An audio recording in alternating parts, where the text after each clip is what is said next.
back here at Flow Country Studios, Ontario, Canada, and the sun is setting. Oh, I just brought my camera out here because the sun was this big orange ball.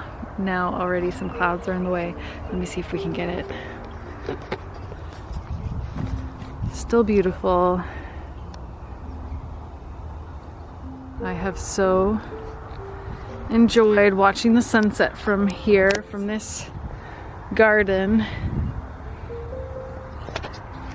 that Tim and I created last year with a fairly certain knowing that Sharon was going to be passing. Hi Sharon, I thought it would be fun to take you through the garden. So these are growing so beautifully. Here we have the beans already starting to grow. Look at all of this abundant sage happening here. Kale and the cosmos are just such a stunning color. That would be her last summer, and so we went big and we made this big, massive garden, which was amazing, an amazing focus. Sharon planted these Tree of Life trellises. So it's quite something to be back home. We've been back home for almost 2 weeks now already. I can't believe it. The time has flown by. And just today we started looking at footage from Costa Rica, which has only been a couple weeks ago, and just sort of taking in what we just experienced. It was the most perfect, the most amazing, the most flow, unplanned experience. And I've just been on a screen all day today, being really excited about sharing and getting inspired to share on social media and creating videos and content, and yeah, just connecting to my community as well, and coming out from life in the cabin. Tim is in a different space for sure, not as much energy for connecting, but having lots of inspiration and gratitude for what, you know, where we're going and what we're going to be doing and how we're going to be exploring ourselves more, and how we can express ourselves and our creativity more and feel our vitality and our life force more, and just really soak in all the gifts that Sharon has left both of us. And one of them parked in the driveway just over there. Tomorrow we are going to test drive a truck. So when we got back, my car didn't start.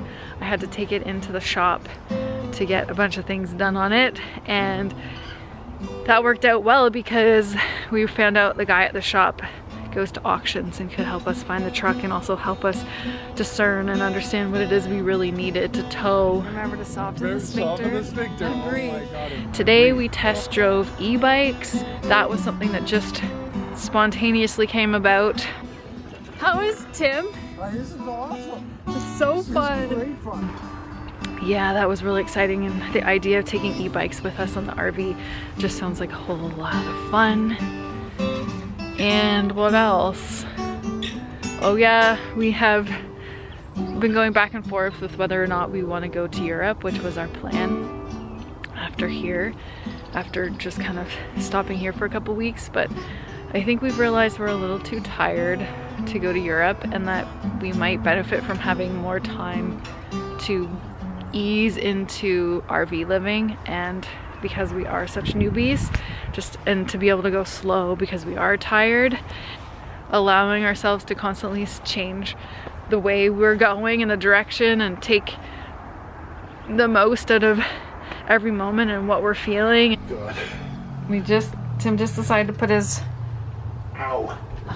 oh, he's also cut your ankle with some screws. Twice a day, and I was so flipped out about how close the truck was to backing up. I walked right into the hitch. Oh so I got a big freaking whack right there. Oh it's like, man.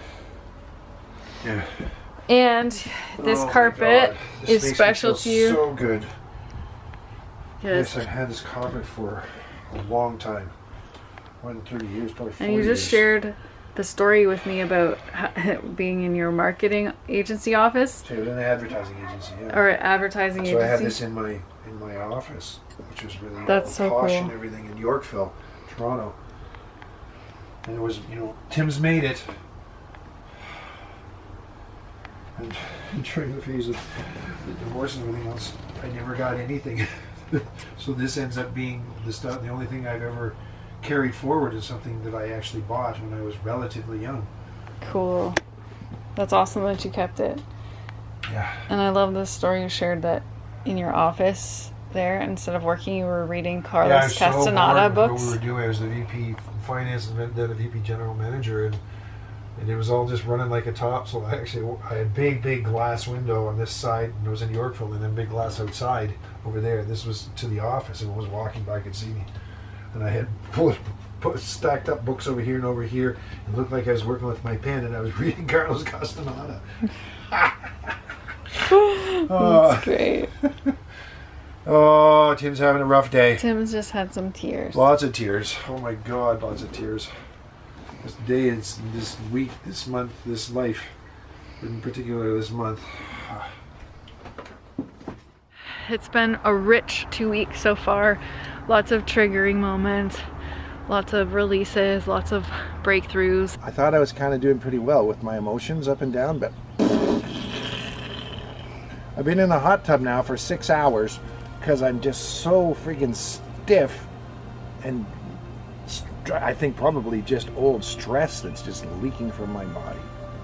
I'm having a lot of breakthroughs or more insight relative to having a YouTube channel, and what I've learned through the years, starting doing a YouTube 11 years ago and watching how platforms and social media business has evolved in the space, and considering myself to be an expert in online business creation from the entrepreneurial standpoint, recently coming from teaching businesses about the importance of video to authentic marketing strategies to now letting go of all of that and allowing myself to be in an I don't know space to how I want to express myself in my work in the world, or my mission, my soul purpose, my creative genius. A lot of words to describe what might also be called flow. And I am so excited about actually getting out there and then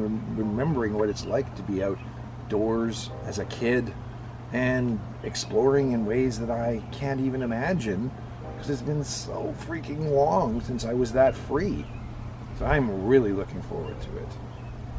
What are you looking forward to the most? Exploring. I think that it's the notion of having no agenda. Like, we'll have a place, if we're moving from one place to another, it's likely we'll have to actually book a park or book someplace. But because we're actually going to get we're going to get solar, and we're also going to get a gas generator to be able to go and heat, we can also be off grid. We can be anywhere. Just pull over the side up in a provincial park. I always think of Algonquin Park, but there's roads all over the place, and just hanging by a lake. Wow. To me, that's my little fantasy, right? And I can remember driving by them when we were kids, and we would get tents and stay by those lakes. A little different than RV, but still, I think that the times in the RV and the trucks can accommodate that. So that's constantly where I go to. And we were looking at going out to Quebec and look at the fjords, and I can imagine some place where there's a place where we can just pull over and go, hey, where I started. There's where I started. The freak Saguenay. This is going up Quebec. Yeah, we're just here. We're just playing with, like, look at that. And then the thing that I'd really love to do is get out on kayaks. Yeah, that crazy exciting. What are you most afraid or scared or apprehensive or? I'm not sure if the apprehensive is that I actually revert to old patterns of just not being flexible and adaptive. And 100% that's what's going to happen, because that's how it works. It comes up so that I can let it go. And I think that getting the truck, like, where was I yesterday? Let's say even the day before. And then yesterday, getting the truck, I could feel myself, oh man, I gotta drive that thing?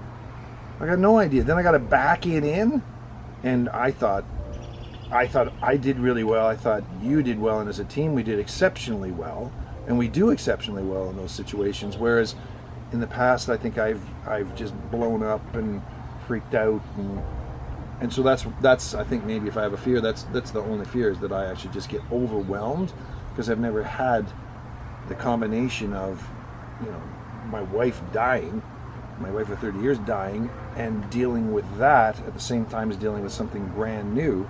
And I know the two go hand in hand, because it gives me an opportunity to let go of all kinds of things I never dreamt I needed to let go of.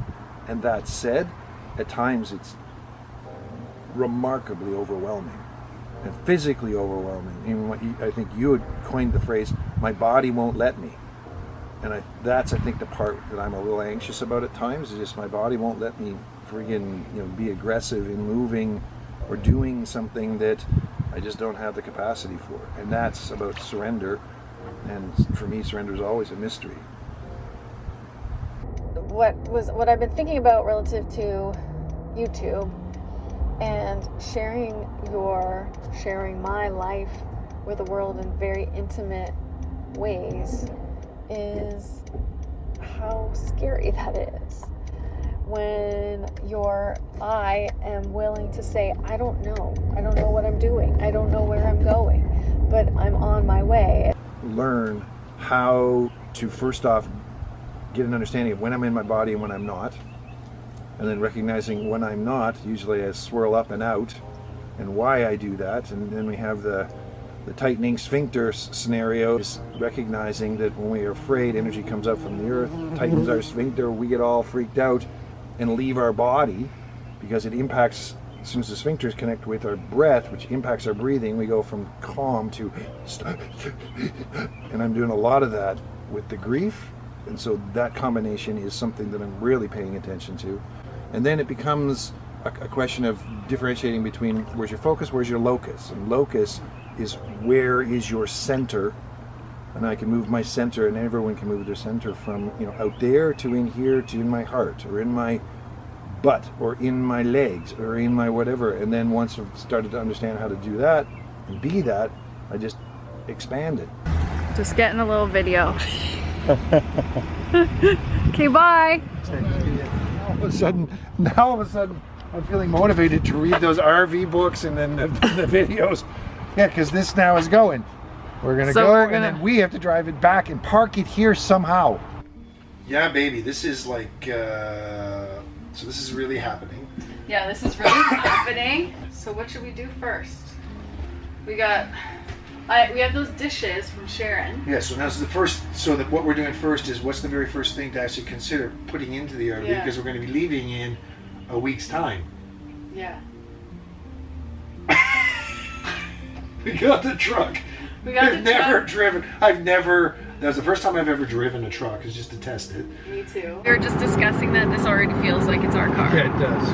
Walking up to it felt like it said something to me. I mean, yeah. Yeah. Okay, so I am going to...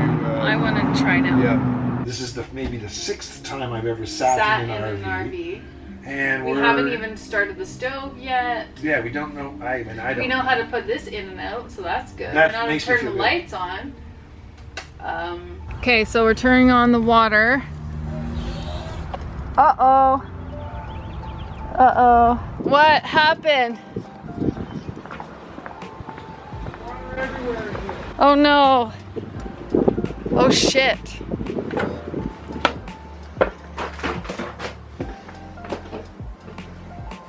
Came out from the toilet? Oh, it came out from... Fucking toilet's not hooked up.